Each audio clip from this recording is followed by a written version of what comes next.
Hello, this is Randy Rolfe from the Institute for Creative Solutions, sharing foundational concepts for vibrant health through natural living.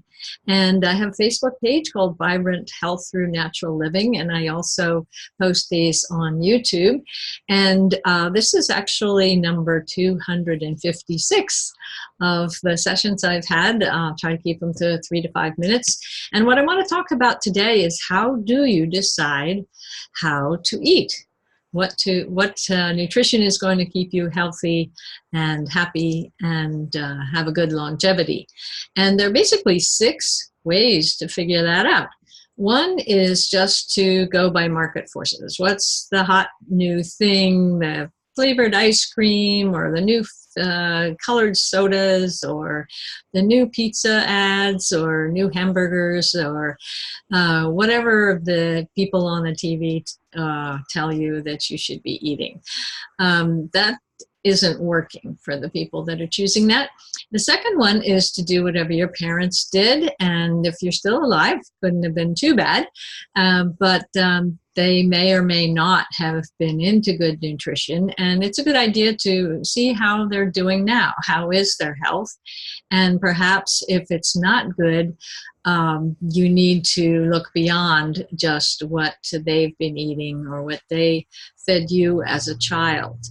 Macaroni and cheese and ice cream and spaghetti are not the best way to get a child started. And if that's what your parents did when you were a kid, maybe you need to look beyond that.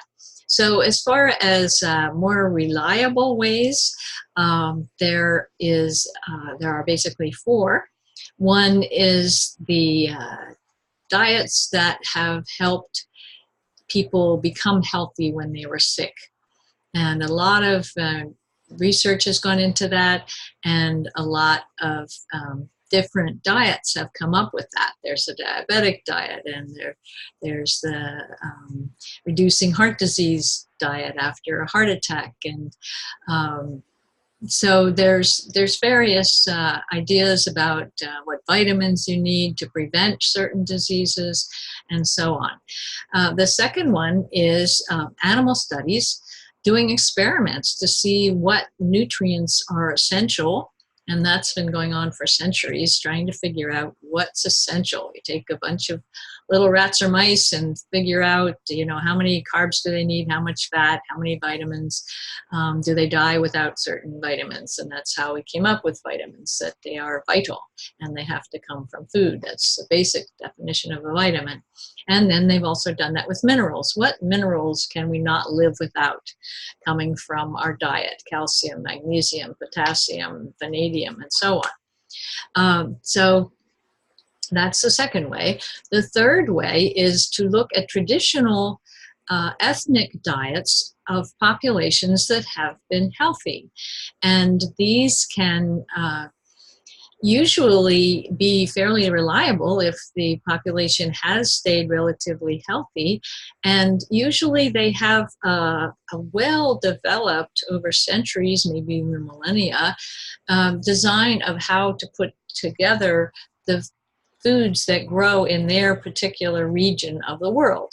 So that has also given rise to the idea of eating local, things that are native to your area if you are from that ethnic group that came from that area. Now, with the global trade and food of every kind available any season, almost anywhere, especially in developed countries and North America and Europe in particular, that really doesn't help of finding out what actually grew normally.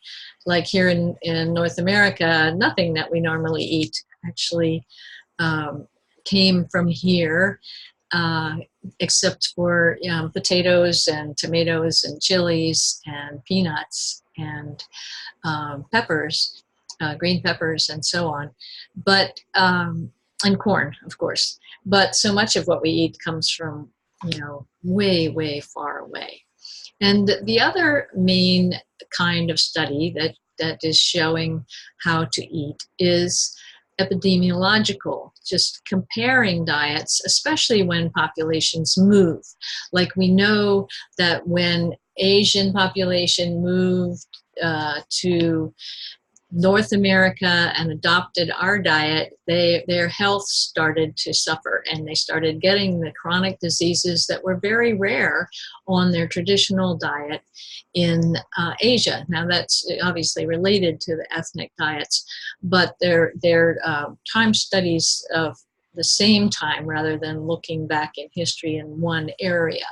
And I think a combination of all of these is very helpful. There have been philosophers for thousands of years who have told us about a good diet to keep you healthy or to help your body heal when you're feeling awful. But we also now know, because of our global societies, that how other people are eating, and we can look at that and see if maybe they don't have degenerative disease, maybe they have a whole lot of this but none of that, and which ones live the longest. That can be really revealing. Maybe they eat whole foods, organic foods, foods grown high in the mountains, or a whole lot more fish than the rest of us.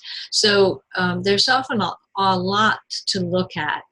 And I always come back to the idea of whole foods, because humans have been eating them since the beginning.